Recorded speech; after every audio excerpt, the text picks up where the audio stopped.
분들과 인사 나누겠습니다.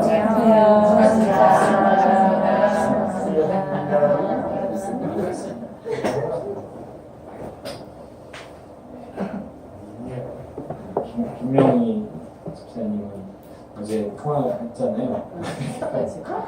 그래서 신방을 가서 안 나올 때마다 신방 간다고 해서 아침에 뭐 일어나는 거예요? 교육내는 어디 갔어요? 그때 11시에 오는 걸로 알고 비가 와서 혁준이는 가족끼리 마지막 휴가를 받았습니다. 오늘은 지난주 중에 KC대학교에서 교직원 수련회를 했었어요. 그래서 교수님, 직원, 조교 한 100여 명 정도 넘게 이렇게 앉아 있었던 것 같은데, 그래서 거기서 전했던 그 말씀이 있어서 그 말씀과 오늘 본문을 좀 연계해서 설교를 전하고자 합니다. 선악과와 생명나무, 사실 모든 이야기는 여기에서 출발해요. 여러분이 선악과는요, 우리가 잘 알듯이 에덴 동산이라는 거, 하나님께서 처음 인간을 만들고 두신 그 젖과 꿀이 흐르는 가나안 땅보다 훨씬 더 좋은 그 에덴 동산이라는 곳이 있는데, 그 에덴 동산의 중앙에 뒀다고 했어요. 이렇게 위험한 걸 좀 한쪽 구석에 두시지 하나님은 가운데 두셨는지, 딱 중앙 한가운데. 가운데 있다는 건 굉장히 중요한 거잖아요. 상징적인 것이고 뭔가 굉장히 중요하다는 의미가 담겨 있는 겁니다. 그럼 성경이 말하는 그 에덴 동산은 뭘 상징한다고 할 수 있을까요? 그거는 하나님 나라를 상징하고 천국을 상징하고 행복을 상징한다고 할 수 있어요. 행복. 우리가 거기 있을 때 행복했던 거예요. 아세요? 여러분, 사람이 태어나면서 다 누구나 행복을 추구해. 근데 자기가 뭐 행복을 어떻게 안다고 경험해보지도 않았던 행복을 다 추구하는 거예요. 누구는 뭐 어려서 부모님에게 받았던 그 사랑 때문에 그 사랑이 가져다주는 행복 때문에 행복을 추구한다 그러지만, 그런 사랑을 못 받아본 사람조차도 사랑을 원하고 행복을 추구하고 이런단 말이에요. 그거는 사람이 태어나기도 전에 경험했던 것들이 전생이 있다는 것은 아니고, 사람이 태어나면서 본성 속에 그 아담과 하와가 에덴에서 누렸던 그 행복에 대한 기억이 이렇게 가지고 태어나는 거예요. 좀 종교성 같은 건데, 그러니까 뭔가 행복을 추구하는 사람이 다들 되는 거죠. 행복이 뭔지 모르는 사람조차도 행복이 뭔지 모르면서도 행복했으면 하는 거예요. 그런데 그것이 에덴의 행복이었고, 그 행복의 중심에 뭐가 있었는가? 선악과와 생명나무가 있었다 하는 거예요. 제가 자주 이 말을 물론 자주 하잖아요. 했습니다만 이것은 아무리 강조해도 지나치지가 않아요. 이 선악과와 생명나무의 비밀을 알지 못하면 인생의 비밀도 모르고요. 특히 행복에 대한 비밀은 전혀 알 수가 없습니다. 어떻게 하면 행복한가? 돈 좀 버니까, 돈이 있으니까 좀 행복한 것 같아요. 평생 그 돈에 매달리고요. 내가 자식 때문에 그래도 행복한 것 같아요. 평생 자식에게 매달리고요. 뭔가 우리가 행복이 어디에서 명확하게 있는가를 잘 알지 못한 채로 끊임없이 이게 아닐까 저게 아닐까, 마치 어떤 고지에 이렇게 산에 이렇게 올라가고 꼭대기에서 보니까 이 산이 아닌가 봐, 그리고 이제 다시 내려가야 하듯이 그렇게 평생 몇 번 왔다 갔다 하면 인생은 끝나버리는 게 우리의 삶입니다. 선악과와 생명나무가 에덴의 한가운데 있었던 것은 그 선악과와 생명나무가 행복의 비밀을 말해주고 있다는 거예요. 선악과는요, 성경에 이렇게 나와 있어요. 선악과 이렇게 안 나와요. 선악을 알게 하는 나무, 그것의 실과는 먹지 말라고 했어요. 그래서 우리가 그거를 선악과 이렇게 표현을 하는 거죠. 동산 모든 나무의 실과는 먹을 수 있지만 그랬어요. 그러면 우리는 흔히 이렇게 말해요. 야, 그것만 안 먹으면 되는데 그거 하나 안 먹는 게 어려웠다고 따먹어갖고 인간의 욕심은 끝이 없어. 맞아요. 그것도 맞는 말이에요. 인간의 욕심은 끝이 없어요. 하지만 이 선악과를 향한 하나님의 메시지는 사실 우리가 지난 시간에도 말했지만 이런 뜻이라고 했어요. 선악의 판단을 스스로 하지 않는다면 너에게 금지된 일이란 없다. 요즘에 이 말씀에 좀 필이 꽂혀서 이렇게 들어본 적은 잘 없어요. 근데 어느 날 이 말씀이 이때까지 뭐 이런 유의 말씀들을 많이 해왔지만 이렇게 딱 다가오더라고요. 아, 우리 선악의 판단을 스스로 하지 않으면 금지된 일이 없다. 동사 모든 나무의 실과는 먹을 수 있으나 그게 그 얘기구나. 이게 금지된 일이 없다는 것이구나. 이런 생각이 들더라고요. 다시 말해서 하나님의 선악의 판단을 따른다면 모든 일이 가능하다는 거예요. 어떤 특정한 일만이 아닌 모든 선택에 대해서 그렇다는 것입니다. 판단하고 선택하는 기초가 내 자아가 되면 안 되고 하나님이 돼야 된다는 거예요. 하나님. 내 자아에 의해서, 내 욕심에 의해서 뭔가를 선택하고 행동하고 이러면 그것이 선악과를 따먹는다는 거예요. 이거는 옛날에 에덴 동산에서 아담과 하와만 먹은 것이 아니라 오늘 우리가 날마다 먹고 있어요. 선악과. 내 뜻이 이루어지는데 내 생각대로 되는데 참 쾌감이 있거든요. 선악과를 먹는 기쁨이에요. 먹을 땐 좋지만 그 다음은 큰 문제가 생기죠. 여러분 성스러운 것과 속된 것, 뭐 성과 속의 구분이 여러분 따로 있는 게 아니에요. 요거는 거룩한 일, 요거는 거룩하지 못한 일. 교회에서 하는 거는 하나님께 상이 되고 뭐 거룩한 일. 우리가 세상에서 하는 일은 그냥 세상 일 이런 게 아니라는 거예요. 겉으로 드러난 것으로 거룩한 것과 세속적인 것을 구분하지 않아요. 그 일을 하는 기초, 누가 시켰느냐 그게 더 중요하다는 거죠. 선악의 판단만 하나님이 하신다면 그분이 시키는 대로 선택할 수만 있다면 우리에게 금지된 일이란 없다는 거예요. 속된 일이란 없다는 거죠. 거룩하고 속된 것이 따로 없고 교회 일과 세상 일의 구분이 없어요. 거룩하신 하나님이 시킨 일이라면 그것이 무엇이건 그건 거룩한 일입니다. 아까 김 기자님 이렇게 얘기하시는데 얘기하시나요? 순간 약간 기억이 안 나는데 그 다메섹으로 가던 길이었단 말이에요. 다메섹으로 가던 길에서 빛을 보고 그 예수 믿는 자를 죽이려고 가던 그 길이었는데 그러면 빛을 보고 예수님을 만났으면 그 길에서 돌이켜서 다시 떠나왔던 뭐 예루살렘으로 돌아오던가 해야 되는데 그냥 다메섹으로 간다는 거죠. 그러나 다메섹으로 가는 이유와 목적 또 다메섹으로 누가 가라 그랬는가 그 기초가 바뀌었어요. 같은 일을 하더라고요. 예수 믿으면 신학해야 되고 목사 돼야 된다고 생각하는 중간에 예수 믿는 큰 은혜를 받은 사람들이 그래서 회사 그만두고 이렇게 신학하는 사람들도 여러 봤는데 그런 것이라기보다 내가 그 일을 하는 이유가 달라진다는 거죠. 전에는 내가 이유였고 욕심이 이유였고 나의 목적이 이유였는데 이제는 같은 일을 하더라도 이제 내 안에서 하나님이 시킨 일을 믿음으로 성령의 인도하심과 도우심으로 그 일을 감당한다는 거예요. 똑같이 다메섹을 가더라도 전혀 다른 일이 된다는 거죠. 내 자아에 의해, 내 욕심에 의해 선택하고 행동하면 바로 그것이 선악과를 따먹는 거예요. 성과 속의 구분이 따로 없습니다. 선악의 판단만 구분이 하신다면 우리에게 금지된 일이 없어요. 교회 일도 내 뜻대로 하면 속된 일이 되고요. 세상 일도 주 뜻대로 하면 그것이 교회 일이 되고 거룩한 일이 되는 것입니다. 최근에 광주민주항쟁을 다룬 영화인 택시 운전사를 봤어요. 우리나라 군인이 우리나라 시민에게 총을 쏴요? 말이 되나요? 근데 그들이 왜 쐈어요? 쏘라고 해서 쏜 거예요. 네, 윗사람이 쏘라고 했다면 그 살인이 합법화될 수 있을까요? 이건 그 윗사람이 누구냐에 따라서 달라져요. 그게 그 나라 대통령이라면 적어도 그 총을 쏜 군인은 그 대통령이 집권을 하고 있는 한 보호받을 거예요. 아니, 상을 받을지도 몰라요. 그렇죠? 우리는 이 땅을 밟고 살고 있지만 또한 우리는 또 다른 나라의 시민권을 가지고 살고 있고 우리는 두 세계를 살고 있단 말이에요. 우리 믿는 자들은.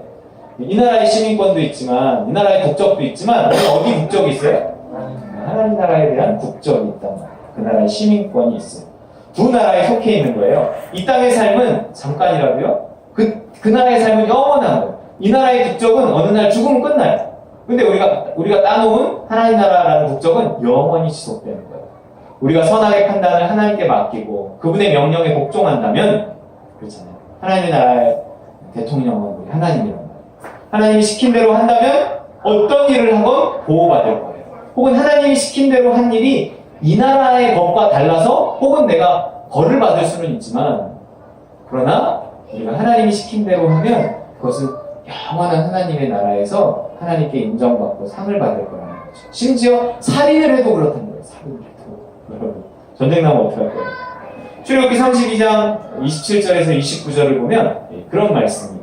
읽어볼게요. 시작. 모세가 그들에게 이르되 이스라엘의 하나님 여호와께서 이렇게 말씀하시기를 너희는 각각 허리에 칼을 차고 진 이문에서 저문까지 왕래하며 각 사람이 그 형제를, 각 사람이 자기의 친구를, 각 사람이 자기의 이웃을 죽이라 하셨느니라. 그 다음에 레위 자손이 모세의 말대로 행하매 이날의 백성 중에 3,000명가량이 죽임을 당하니라. 모세가 이르되 각 사람이 자기의 아들과 자기의 형제를 쳤으니 오늘 여호와께 헌신하게 되었느니라. 그가 오늘 너희에게 복을 내리시리라. 하나님이 범죄한 이스라엘을 이렇게 심판하시는데 같은 민족인 레위 지파가, 이스라엘 12지파 중에 하나인 레위 지파가 나서서 그 일을 하는 거예요. 그래서 뭐라고 하나님 명령하시냐면 그 형제를, 친구를, 이웃을 죽이라 그래요. 비유적인 얘기가 아니라 실제로 칼로 찔러서 죽이라는 거예요. 그래서 그날 레위 자손이 하나님이 시킨 대로 자기의 동족 3,000명가량을 죽였어요. 이거 벌 받아야 되는 거 아니에요? 근데 뭐라 그랬어요? 여호와께 헌신했다. 그런 칭찬을 듣고 그가 오늘 너희에게 뭐를 내리시리라? 복을 내리시리라. 축복받았다는 거예요. 왜? 선악의 판단을 돌려드렸기 때문이에요. 하나님의 선악의 판단을 따랐기 때문에 심지어 살인까지도 칭찬이 될 수 있었다는 거죠. 이거 극단적인 예가 아니라 차라리 일반적인 예일 수도 있어요. 성경에 나온 수많은 그 전쟁의 이야기 보면요, 하나님의 명령을 따라 사람을 죽이는 일들이 가득해요. 거짓말은 어떨까요? 거짓말은 되잖아요.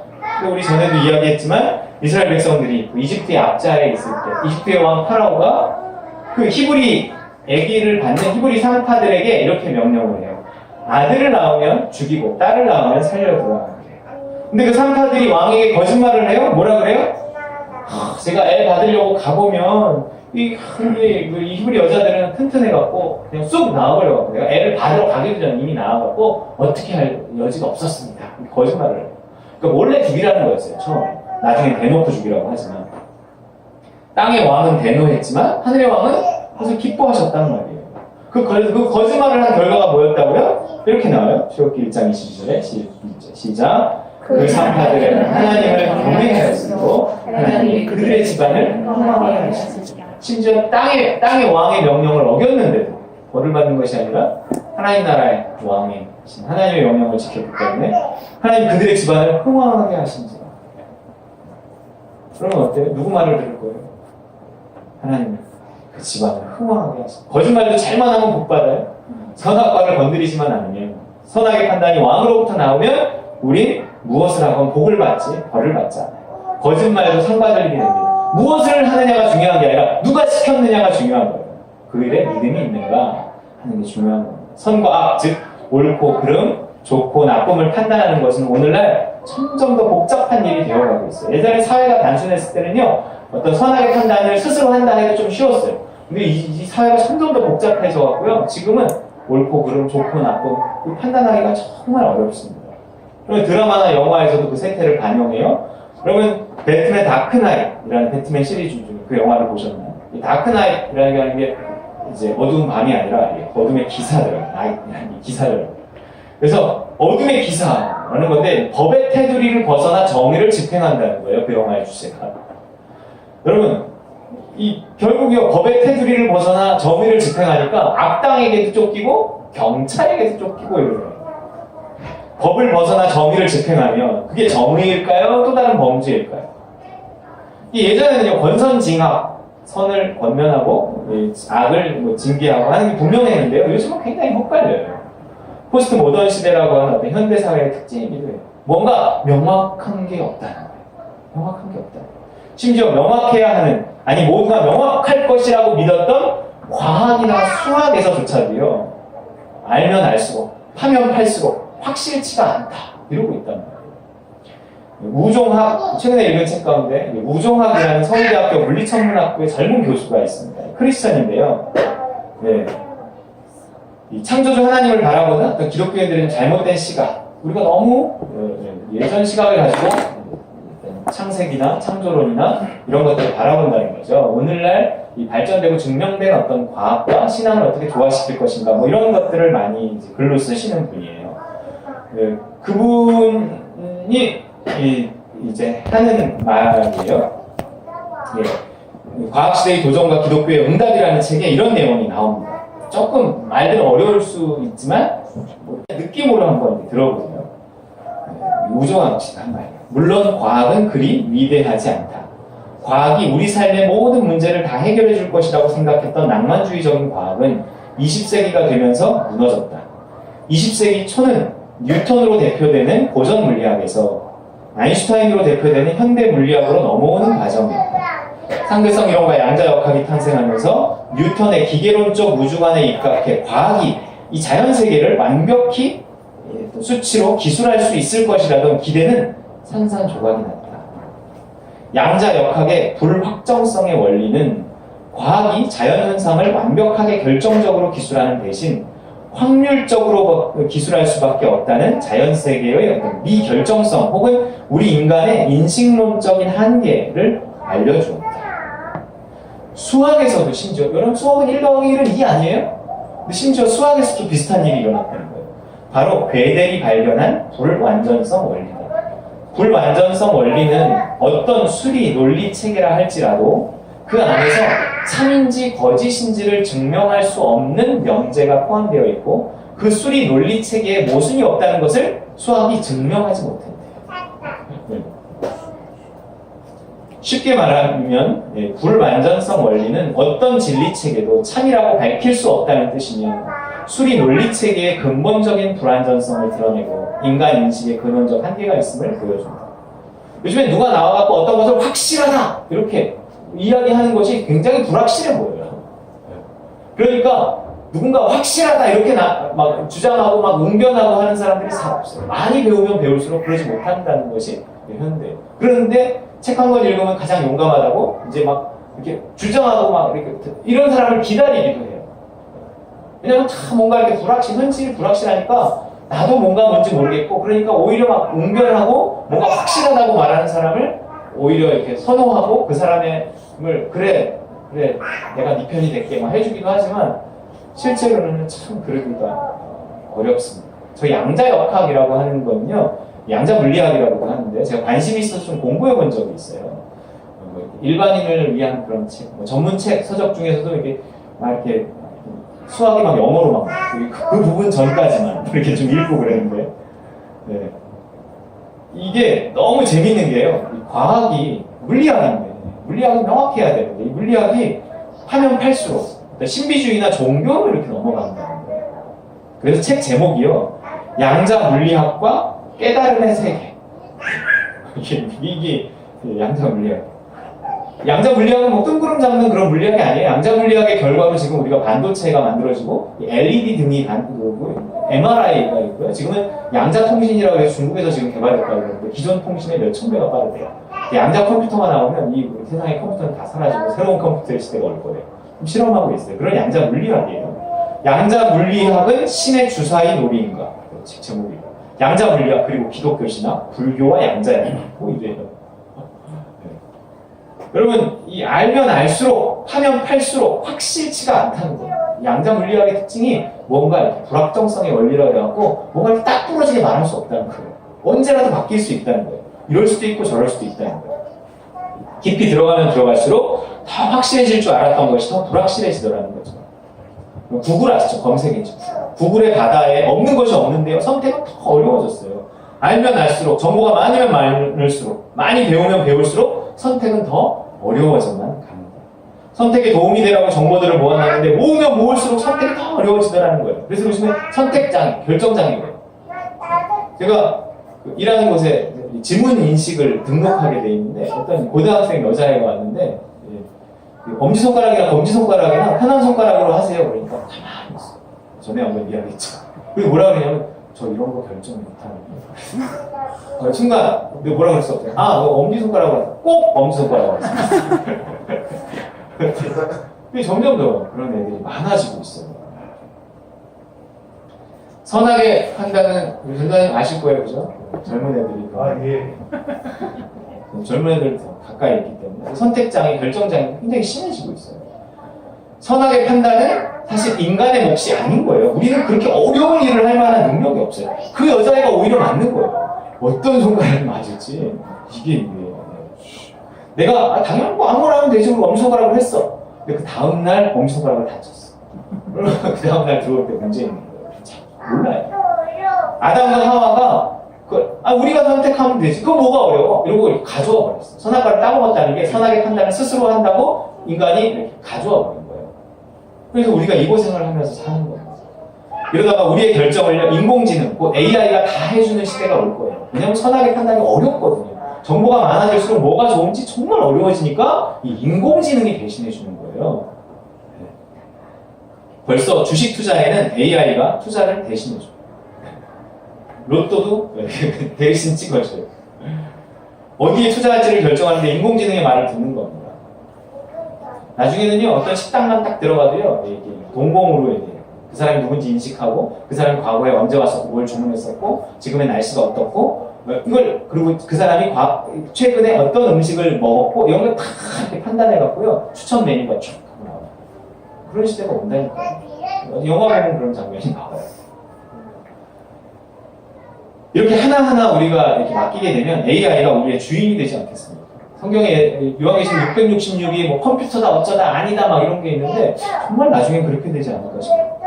누군가 선악의 판단을 나 대신 해주면 그가 주인인 거예요. 우리는 그 지배를 받는 겁니다. 여러분 그 인터넷에 수억의 자료들을 분석해서 이렇게 알려주는 빅데이터라는 게 있어요. 지금 그 빅데이터 그리고 뭐 인공지능 이런 것들이 나중에 우리 신이 되는 거예요. 신. 뭐 그거는 기계야 그러지만 그가 우리의 선악의 판단을 대신해주는 신이지 그게 뭐예요? 그만큼 선택과 결정이 어려운 시대를 살고 있다는 거예요. 아니 처음부터 그건 우리 인간의 몫이 아니었어요. 예수님이 말씀하신 수고하고 무거운 짐진 자가 내게로 오라 할 때 그 수고하고 무거운 짐은요 어쩌면 선택의 짐이에요. 선택의 짐. 그 선택이 결국 우리에게 죄책감을 가져다 주고 죄를 짓게 만들고 그것을 맡기라고 하시는 거예요. 인간은요 선악의 판단을 스스로 하지 않는다는 전제로 즉 순종을 전제로 에덴 동산에 머물 수 있어요. 그러니까 하나님 그게 하나님의 나라인데 하나님의 나라에 머물 수 있는 전제가 뭐냐면 하나님의 통치에 복종한다는 거예요. 내가 하나님의 뜻대로 산다는 전제로 행복이 주어진다는 거예요. 여러분 우리의 행복은 내가 선악의 판단을 돌려드리고 이렇게 하나님의 뜻대로 순종할 때만 우리에게 행복이 온다는 겁니다. 그럼 우리의 자유의지는요? 자유의지 얘기는 할 필요도 없어요. 있으니까 우리가 순종하는 거예요. 있으니까 불순종도 하고. 인간의 자유의지는 너 하고 싶은 대로 하라고 주신 게 아니라요. 하나님을 신뢰하고 그분을 사랑해서 기꺼이 따르라고. 우리의 선택이 어떤 의미가 있게끔 우리에게 자유의지를 주신 겁니다. 우리가 에덴을 회복할 수 있는, 다시 행복해질 수 있는 유일한 방법은 선악과를 돌려드리는 거예요. 여러분 주머니에 손 한번 넣어보세요. 선악과가 집힐 거예요. 여러분 우리 다 여기 선악과를 팔마다 따먹고 있어요. 먹다가 남기는 거 다 주머니에 넣어놓고 있어요. 저 주머니가 없다고 그러지 마시고 있어요. 다 있어요. 그거 다시 이렇게 돌려드려야 돼요. 오늘 순종할 때 그것은 오늘의 행복을 가져올 뿐만 아니라 내일의 행복을 준비하는 가장 확실한 방법이기도 해요. 오늘의 순종이 내일을 준비해요. 오늘 순종했으면 내일이 걱정이 안 돼요. 우리 애들도 걱정되지 않으세요? 오늘 우리 아이들에 대해서 믿음을 가지고 순종하면 그것이 내일을 걱정하지 않아요. 선악의 판단은 원래부터 인간의 몫이 아니라 하나님의 몫이었어요. 인간이 선악과를 따먹은 후에 하나님이 하신 말씀이에요. 읽어볼까요? 보이시죠? 창세기 말씀이? 시작. 여호와 하나님이 이르시되 보라 이 사람이 선악을 아는 일에 우리 중 하나같이 되었으니 그가 그의 손을 들어 생명나무 열매도 따먹고 영생할까 하노라 하시고 여호와 하나님이 에덴 동산에서 그를 내보내어 그의 근원이 땅을 갈게 하십니다. 아니 선악의 판단을 스스로 하더라도 그냥 생명나무 따먹게 놔두고 그냥 자기 힘으로 행복하게 살게 놔두면 되는 거 아니에요? 근데 하나님은 그렇게 하면 안 되는 거 아니에요? 그러면 우리가 우리 힘으로 행복에 도달하잖아요. 그럼 예수 안 믿는 사람은 자기 힘으로 도달한 행복을 누리며 살 수도 있어요. 혹 행복 비슷한 거라고. 그런데 우리 예수 믿는 사람이 자기 힘으로 행복을 얻잖아요. 하나님은요 그 꼴을 못 봐요. 얼른 뺏어버렸어요. 얼른 망가뜨렸어요. 정말이에요.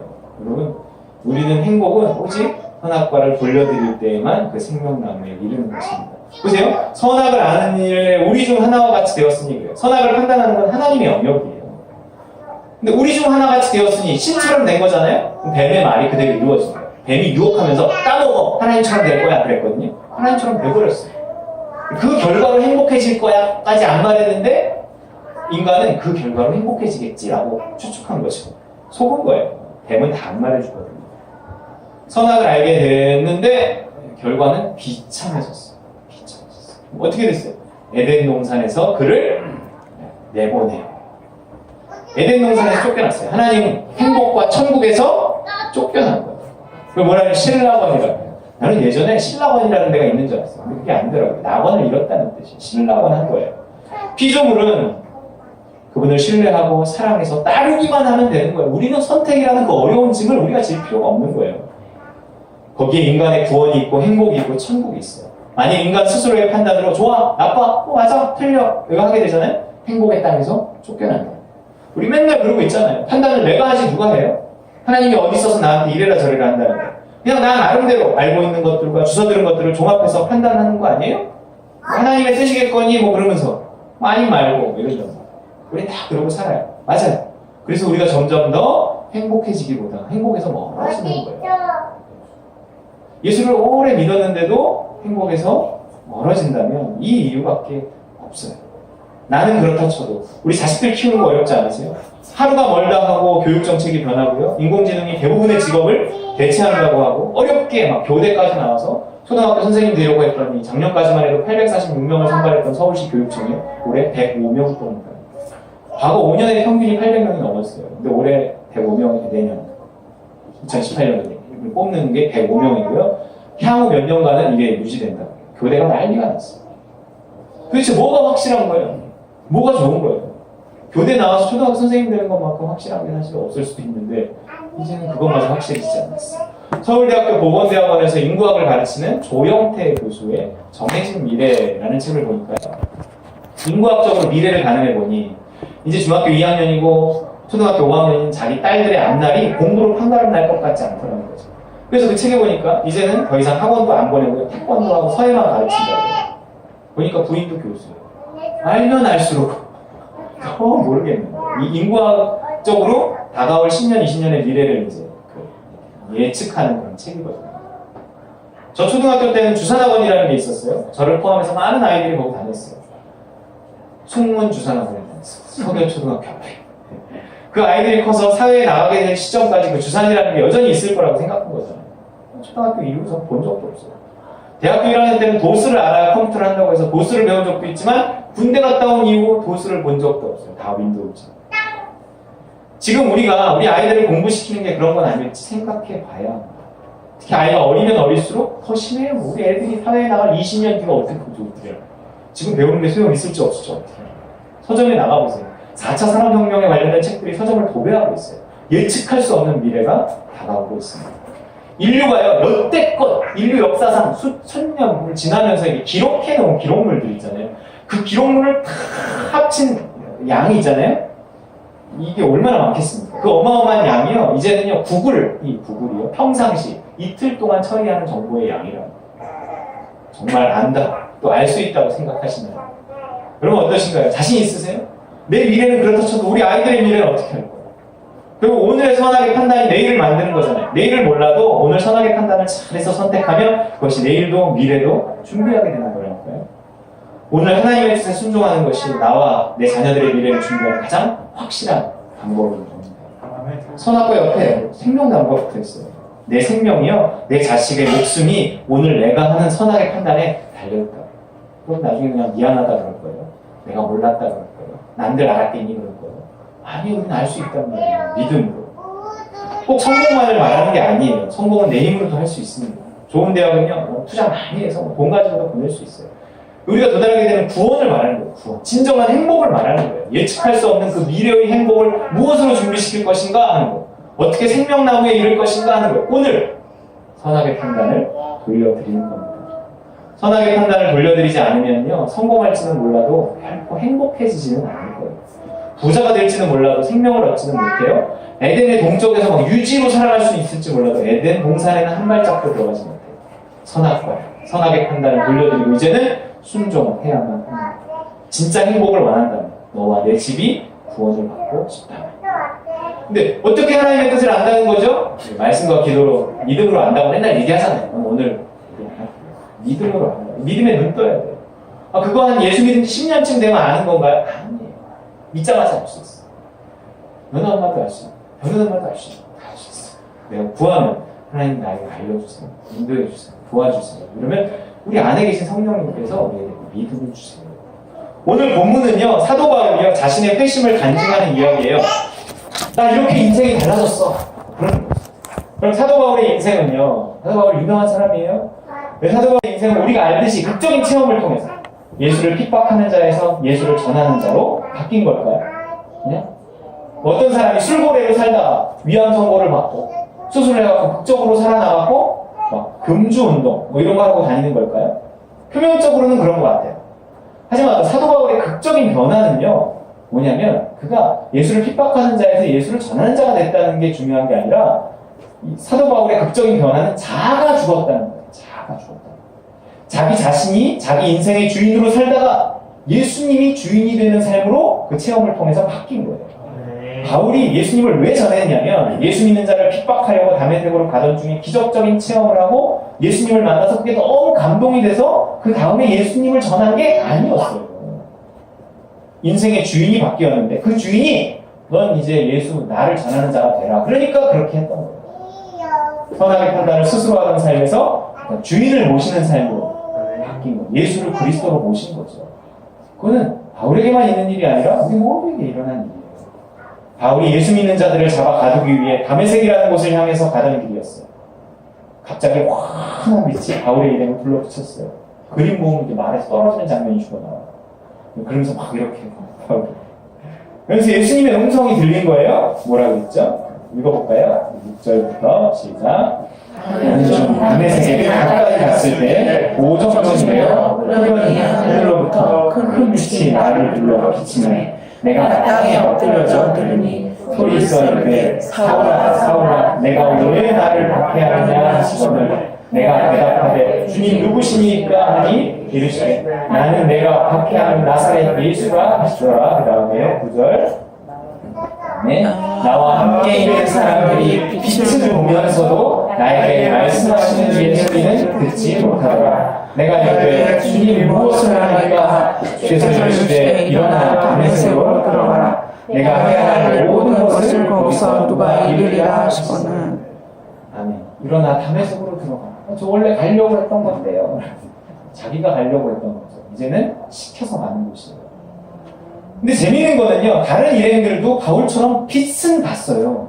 9절을 빛은 보면서도 뭔 듣지 못했다 그래요? 말씀하시는 예수님의 음성은 듣지 못했어요.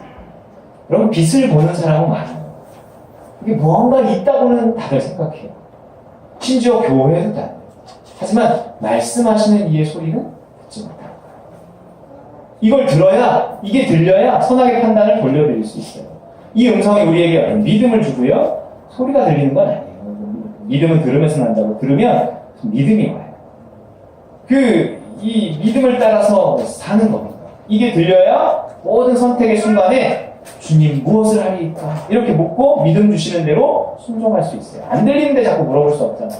들려야 또 묻는단 말이에요. 그게 그 다음 절이에요. 뭐라 그래요? 주님 바로 아니에요. 바로 뭐라 그래요? 주님 무엇을 하리까? 그런다. 이것이 빛을 본 사람, 특히 그분의 음성을 들은 사람의 반응입니다. 여러분, 내 뜻대로 살던 다메섹으로 가던 길에서 우리 돌이켜야 해요. 심지어 교회를 다녀도 봉사를 해도 내 뜻대로 하면 예수를 박해하는 인생이에요. 묻고 순종하지 않으면 난 무엇을 하건 예수의 핍박자입니다. 반면에 선악의 판단을 돌려드리고 묻고 순종하면 예수의 전파자가 되는 거죠. 그 믿음의 길에 간증이 있어요. 믿음을 따라 사는 삶의 신앙의 성장이 있어요. 그 길에서 나도, 내 가족도, 내 이웃도 구원해낼 수 있는 것입니다. 빛을 본 사람은요, 그분의 음성을 들어야 되고요. 들은 사람은 순종해야 합니다. 이제 스스로 살아가던 삶에서 이끌리는 삶으로 바뀌어야 돼요. 바울을 보세요. 주님 무엇을 합니까? 그 다음에 어떻게 돼요? 읽어볼까요? 나는 그 빛에 정체하나이다. 볼 수 없게 되었으므로 나와 함께 있는 사람들의 손에 끌려 다메섹에 들어간다. 이끌리는 삶이 된다. 예수를 만나면, 예수님의 음성을 들으면, 믿음을 따라 살기 시작하면 이끌리는 삶이 되는 것입니다. 근데 빛을 본 순간 바울은 어떤 상태가 되었나요? 볼 수 없게 됐어요. 실명이 됐다는 거예요. 앞이 캄캄하다는 거예요. 큰일 나거든요. 보이는 것만큼 큰일 나는 게 있어요. 몸이 1000냥이 눈이 900냥인데. 그리고 살다 보면 우리에게 이런 일들이 일어납니다. 아니 지금도 그런 문제들에 둘러싸여 있는지도 몰라요. 앞이 캄캄한데 바울에게 왜 이런 일이? 내 인생에 왜 이런 일이? 내 자식에게 왜 이런 일이? 왜일까요? 이끌림을 받으라고. 더 이상 네 마음대로 살지 마. 내 마음대로 살던 삶에서 이제 유턴한 것 같았는데 어느 순간 보면 다시 살아나 꿈틀대는 자아를 죽게 하시려고 다시 빛을 비추시는 겁니다. 우리 믿는 자들에게 문제란 어둠이 덮친 게 아니라요. 빛이 비친 거예요. 여러분 빛이 사라져도 어둡지만요. 너무 환한 빛이 비쳐도 앞이 안 보인다는 거 아시죠? 갑자기 환한 빛이 비치면 앞이 안 보여요. 어둠은 죽이려고 오는 거지만요. 빛은 살리려고 오는 겁니다. 우리에게 문제란 그런 거라는 거죠. 순간 앞이 캄캄. 조용히 예수님의 음성을 듣고 주님 말씀하옵소서. 그리고 믿음으로 이끌림을 받을 수 있다면 그때부터 이렇게 천천히 뭔가 서서히 보이기 시작해요. 정말 어떤 일이 탁 닥치는 순간 앞이 탁. 근데 하나님 죄송합니다. 하나님 잘못했어요. 그리고 하나님 인도해 주세요. 내가 내 뜻대로 살던 삶에서 돌이키고 이제 주님 뜻을 구하고 순종하거나 그러면요 조금씩 보여요.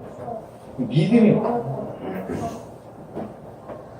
문제는 해결될 것이고요. 전혀 새로운 인생이 펼쳐질 거예요. 결국 바울은요 아나니아라는 사람을 만나 다시 눈을 뜨고 자아에게 이끌리는 핍박자에서 성령에게 이끌리는 전파자로 변화됐습니다. 이제 내 마음대로 살던 나를 날마다 순간마다 그리스도와 함께 십자가에 못 박고 오직 믿음을 따라 살아가야 돼요. 문제에 봉착해 있더라도 그것이 그래서 앞이 캄캄할지라도 이건 기도하라고 주신 일입니다. 기도하면 해결됩니다. 하나님 의지하면 살아납니다. 함부로 불행이다, 어둠이다 이렇게 판단하지 말고요. 이건 나를 죽여서 나를 살리기 위한 하나님의 빛이다 판단해서 주님 무엇을 하리이까 묵고 순종함으로 승리하는 다른 바 우리 모든 식구들 되시기를 주님의 이름으로 축원드립니다.